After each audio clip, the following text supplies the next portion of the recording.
What's good, everybody? What's good? I'm back, and I'm back with my tea of the day. Welcome back to episode 73. Siete y tres. And it's so good to be back. I wanted to take a little week or two off to get my mind right, to just work on me, just live my everyday life, and, you know, try to find me as I'm continuously doing. But I definitely didn't want to be the first one to do this one. And I had to do it because this show and this reunion was just so utterly special for me. Just to see that black people can work together, that black people can come back and it still be so iconic, still be so angelic and so memorable and so impactful and just so important, especially now, especially in 2020 with the year that we've had. We've been through a lot, y'all. 2020 has not been easy on us, and we survived. You are a survivor. You have to look at it like that. But this reunion, as we all know, has to be the Fresh Prince of Bel-Air, the reunion special. The hour and 15-minute long reunion was everything. And it really just warmed my heart just to see them go back to that set again, to see them relive the 6 seasons of the Fresh Prince that they had and that they gave to us, and how impactful it was for the culture, for black people. Seeing different shades and sizes and just artistic visions on TV for me growing up. That was everything. That was important. That was a need. Like, Uncle Phil was my Uncle Phil. Uncle Phil was like he wasn't the star of the show, but he was I can't even describe Uncle Phil. Like, he was emotional, he was passionate, he was soft-spoken, but not the typical, because he was big, you didn't feel like he was the aggressor. He wasn't aggressive. He wasn't the stereotype that people would put on him for being a bigger man. He was an artist at his finest. He really worked on his craft, and he made sure that he knew.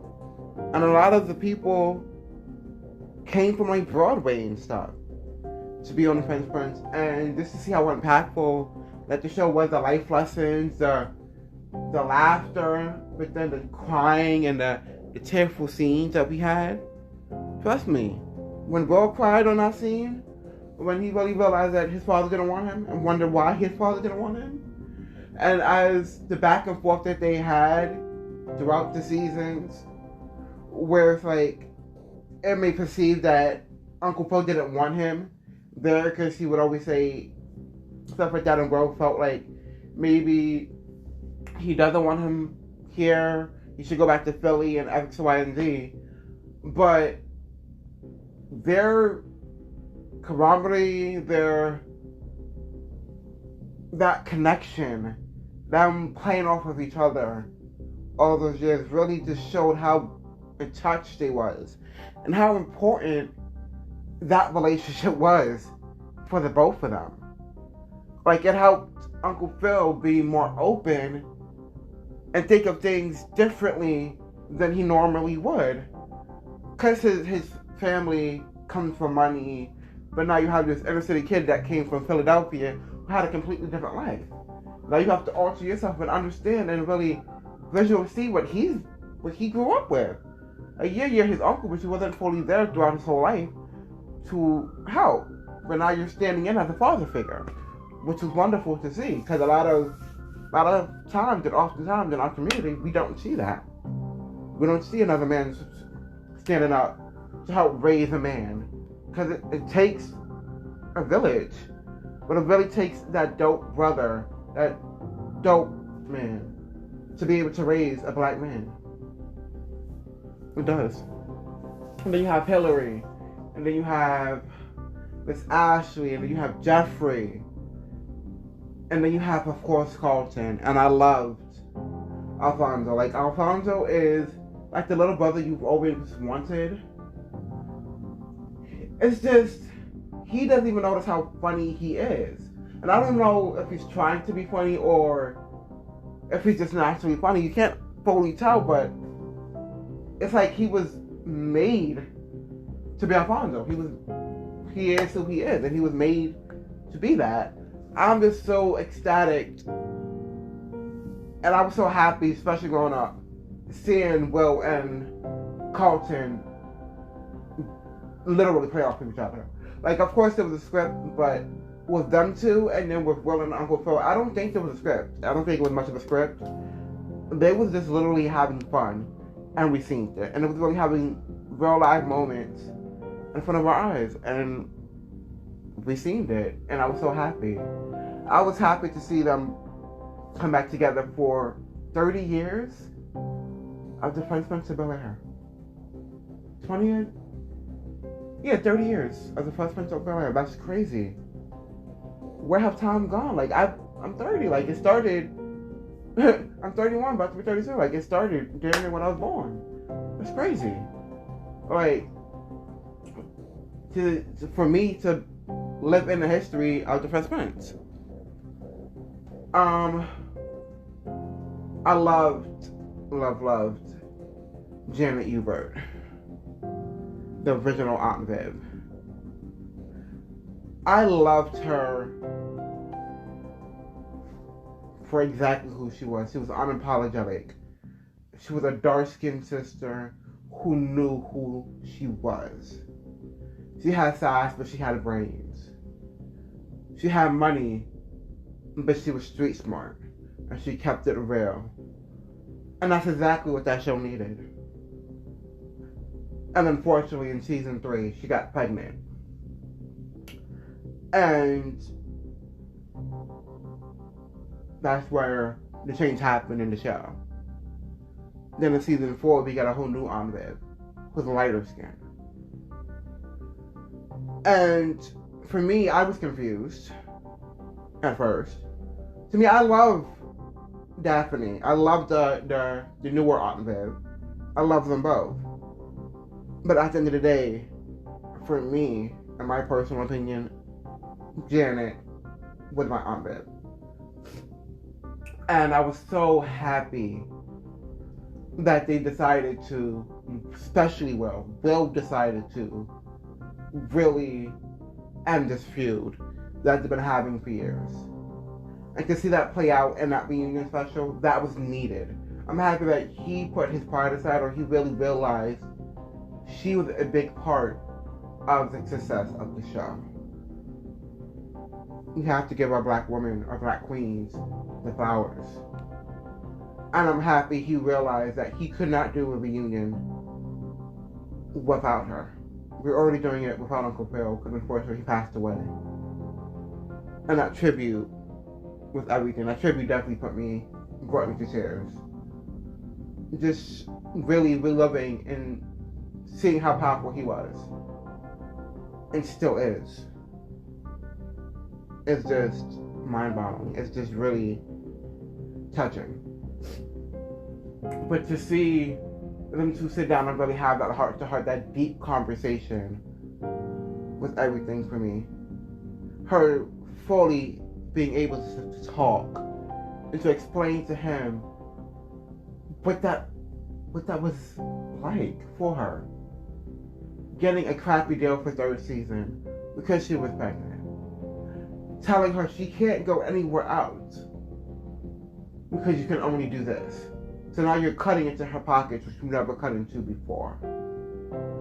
And when she says, I can't accept this, you know, she's labeled as something. And for Will, him being young, he never stood up for her. No one stood up to defend her. So now she's labeled as an angry black woman. She's labeled as a bitch. She's labeled as bitter. And that's tired, that's sad, and that's crazy that it was happening then, it's still happening now. Look at Monique. Look at Nicki Minaj. Like, look at all of these powerful, influential black women who are being blackballed or who are being targeted because they're speaking their minds and they're not allowing the masses to sway them. They're not allowing people to just mistreat them. And they're standing up for themselves and they're standing up for the women and the sisters behind them. If they have to take the hits, they're going to take it. Because it's going to help the next person. And I love that for them. But that was so powerful for her to really allow us and allow Will to feel her pain. And then ask him why. Why did you do this? Why did you go this far? And then for Will to just really just sit there and to take accountability for his actions. He didn't have to do that. And then for them to hug and embrace each other was touching. And when both Janet and Daphne met for the first time and they embraced each other and it was like family, I love that for them. We needed to see that. Like, that was powerful on so many levels. Just to see how Black is excellent. And yeah, we may have our problems, we may not have our issues, but we can come back, we can come together, and it can be magical again. Because the Fresh Prince was magical. And we needed to see that for closure. We needed to see that, especially in 2020. Especially of the year of forgiveness. We needed to see that. And I'm happy we was able to. I'm happy that both of them found resolve and found healing within that process. And then I'm happy that afterwards, and up until this day, Will Smith has done his own That Table Talk, and he put himself on the table with a therapist, I think, and he really started realizing his patterns and his triggers and stuff that might set him off, and stuff that might, this is why I am why I am, this is why I do what I do, this is why I allow what I allow. And it all starts from young. What we're trained or what we see, and then our mechanisms that we build up so we don't feel hurt. We take that through our adulthood and we may not realize it until it's too late. But it's time for us to really start evaluating and checking in and just really noticing, like, I do this often. Why do I do this? Especially if this isn't working for me clearly.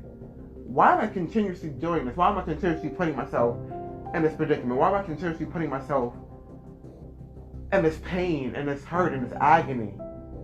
Why am I cutting myself?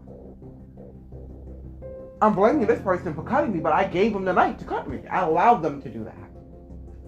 Because I wanted to feel accepted. I needed to feel accepted. And Will needed to feel accepted by James Avery, Uncle Phil. And he needed to feel accepted by Janet Hubert, the original Aunt Viv. Because these two individuals came from Broadway, came from this, came from that. They was extinguished actors and dancers and everything. Like, they've been doing this for years. And for him to be so young to get his own show, he definitely wanted the approvals of them to see or to show that he's doing a great job. And I'm not mad at that. But it's happy that I'm happy that he realized he's doing those same patterns again. Because at first he felt like she hated him, and then she felt like he hated her. And it's crazy. Because they had the same feelings, similar experiences, but they still had the same nook and cranny feelings of wanting to be accepted, wanting to be wanted, wanting to feel protected. I'm happy that Will is at the age where he's able to be vulnerable. Because I love that for us Black men. To see another Black man just be as vulnerable and as open and honest as possible. As transparent. Because we don't see that often.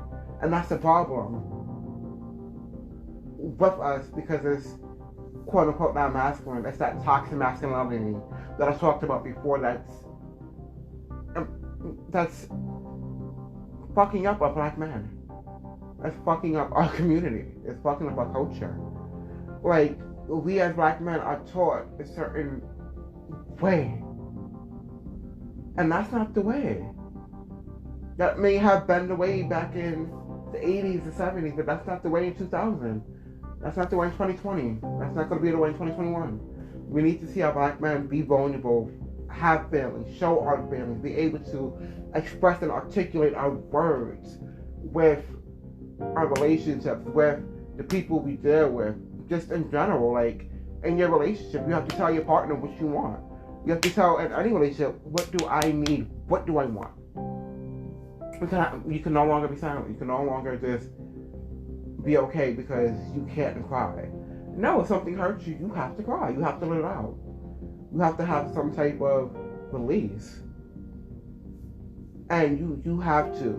There's no, oh, that's not what men do. It can't be that no more. Especially that scene with the most powerful scene on TV. One of the most powerful scenes I've seen in black television.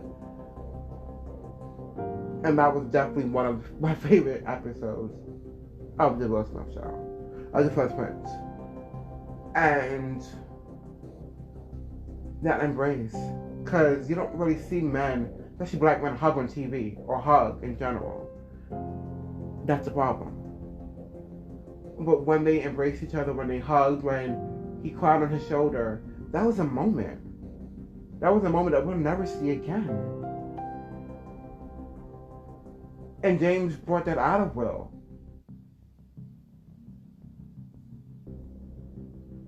Again, like, this was a very needed reunion. And I'm so happy we got it. I'm so happy we got closure. I'm so happy we seen the cast. And we cannot forget Jazz.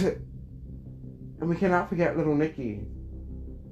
He came back as a grown man, and it was just so wonderful to see.